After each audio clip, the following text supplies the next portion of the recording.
Alright, so I'm just going to make a really quick tutorial and test sequence, that's fine, on how to use like the really quick stuff that I use all the time. So first we're just going to double click in the project window there and import a video. I'm going to import that video from when we played Killing Floor today. So dragging that up to source, I just want the end bit here when Miku found everybody like stuck. Sure. So we'll insert that into the timeline.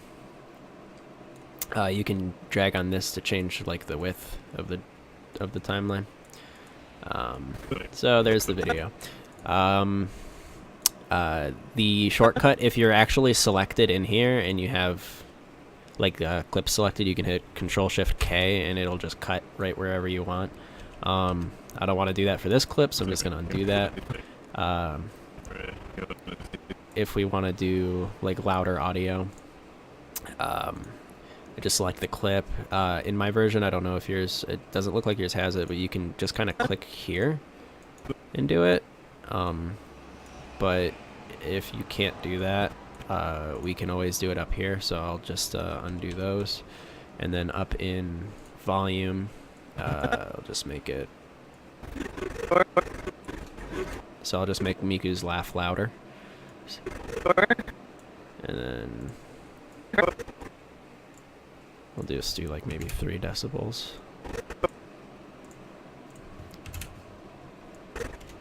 Sure. So we'll do it that way. Then let's add some text. So we'll click down here at that little like new item, and then we'll hit title. I'll call this one hello. And then if you just click in the middle of the screen, it'll give you a little like insert, and I can type hello. You can change the font up here at the top left.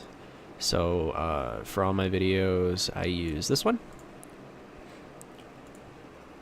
Seeing text on video is usually very hard, so you want to add like a stroke to it. So down here where it says strokes, I always use an outer stroke of about 15 pixels. I think that looks pretty good, so I'll just add that here. You can center it with these buttons over here, but I'm just going to place it by hand because that's easier for now. So I can close that. And so I'm just going to add that right here, and we'll end it there. Now, if you want to move things, like have something like move across the screen, you just go back up to the effect controls and click on whatever you want to move. Drop down the motion selection, and then you have position, scale, and rotation. We'll change this.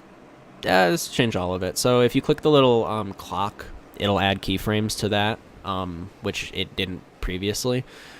So at this point, I want it to go off the screen. So we'll just go 1 frame in. If you select this little weird box next to motion, it actually gives you the ability to click and move stuff in the preview window. So I'm just going to move it down there, and as you can see, as the frames go by, it'll move. So, and then like right there, I'll rotate it too. So I'll just maybe like, that's fine, and then scale it down. So it'll rotate and get smaller and move off screen. I want to fade the video out at the end, so what I can do is if you have it on here, you can click just like this and fade the video out. You can do that to the audio too. For the audio, I'm just going to do it this way, and then I'll do it the other way on the video. So it fades out like that. As you can see, it popped up here too, so you can do it manually the way we did the audio previously. Another useful thing is if you need to add video channels, if you right click, you can add tracks. It gives you video tracks, so I'd say add 3 video tracks, 1 audio track, and don't worry about the submix tracks, you don't need those. So now I got a bunch more video tracks. You can rename these, so I'll call this one like bass. I usually do that the same with the audio one. I'll call that bass, and then let's add some music. So I'll add one of those Adult Swim bumps. that I usually use. So I'll just drag that in, and then I will clip it down. And it is way too loud, like just absolutely way too loud. So the easier way to do it for that, I'll just name this music, and if you go over to Audio Mixer up here at the top, you'll see there's bass, which is my my game volume mix, and then there's music, which is my music volume mix. And if I turn that down to 15, maybe 21, it's much more palatable. For music, I'm just going to fade it out at the same time as the video. So there we have some music. One thing that is kind of a nice trick too is if you make a new layer, there's one called adjustment layer, and this one is very nice. What it'll do is if you wanted to say change like color correction on a video, right? The way you would do it normally is you'd go to video effects, and then the effects, well, first you'd go to the effects tab here, and then video effects over here on the side, and then you have things like sharpen, you have like blur, under color correction I usually use either color balance HLS, that stands for hue, lightness, saturation, so like we can desaturate the video, or the other one I like using is the RGB curves, which what you'd normally do is drag it onto the clip, and then you get these curves under the effect window. And I can do like something like that, where I make like the shadows darker and make the lights lighter. Normally that'll work, but sometimes you have a bunch of clips and you want overlapped clips to also have the same effects put on them. So let's say if we had two clips like this, right? If I added RGB curves to the first one and I did my color correction, when it gets to the second clip, the color correction's gone. The way we can get around this is not to do the effects on each sub-clip, but to do the effects onto an adjustment layer. So what we'll do is we'll create the adjustment layer, drag it into the scene on the top. It has to be on top as far as it has to be on top. And if we do the effect, so let's say we'll do color correction, we'll do the curves again, so make it a little darker or whatever, and then we'll do color balance, and we'll desaturate it just a little bit, or a lot of bit, I don't know, whatever it decides to do, or we could saturate it too. Anyway, you do the effects on the adjustment layer, and then as you get sent to the next scene, the effects will stay like that, and it makes it very, very easy to have multiple, like especially for like game videos. If you wanted to do color correction, you wouldn't want to do it individually on each scene. Alternatively, you can also, just so that you know, you can keyframe everything pretty much. So like if we wanted it to desaturate starting here, we'll have it at 0 desaturation, and then by this point have it at like complete desaturation, black and white. It'll fade into black and white starting there. So pretty much everything you do can be keyframed and like animated. Let's see, is there anything else I can think of? Color mats. These are kind of useful sometimes. If you need them, you probably won't, but you can basically create a color of whatever, it doesn't matter. If you just need, for some reason, anything like that, I usually use them as slugs, where like you just keep it like black, maybe put some text over it, and then it helps for like animating and like making sure things like look okay, and then you can just delete them later. You can duplicate layers by holding down Alt and dragging. So like I can duplicate this hello and bring it anywhere I want as many times as I want by holding down Alt, left clicking it, dragging it off, and then sometimes you'll record a video, let's say it's like a 720p video, or if you like download a video to use and it's 720p, you'll note it, like, I'll just make the scale like 50 on this, maybe it'll still work. If you right click on it while it's up here, you can go to, or is it down? Oh yeah, it's down here. So if you click on it while it's in the timeline, you can go to scale to frame size, and if it is a properly 720p video, it'll automatically scale it up to 1080p for you. You can also do other things by right-clicking these videos, like you can go to speed and duration, and you can set the speed to be 50%, and now this video is slower.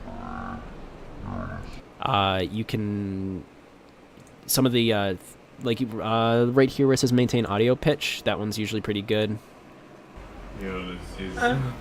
So it doesn't make you sound like a demon. I don't normally do it that way. What I'll normally do is like, say if I'm making like a time lapse, right? And it's like a really long video. It's like a really long video that I need shortened down to a really small amount of time. There's a tool over here called Ripple Edit, or it's a rate stretch, and that if you click on a video, you can actually drag a video smaller or longer and effectively time it perfectly to whatever it is you're. At 60 FPS, dragging it that big is pretty terrible, but you get the idea. You can change the. You don't need to know the percentage to do it that way. So I find that way to be much more like accurate. When you go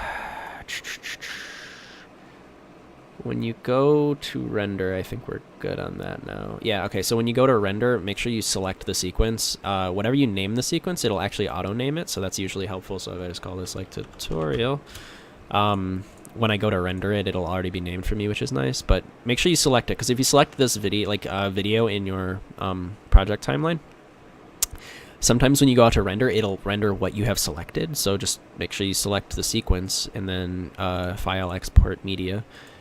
You'll need to set to H.264, which is the MP4 file type, and then open up that big preset thing, scroll down, it's really buggy, and then select 1080p 29.97 FPS, and when you click on output name, it'll take you to a folder that it's going to render to. Mine's already defaulted to like my render folder.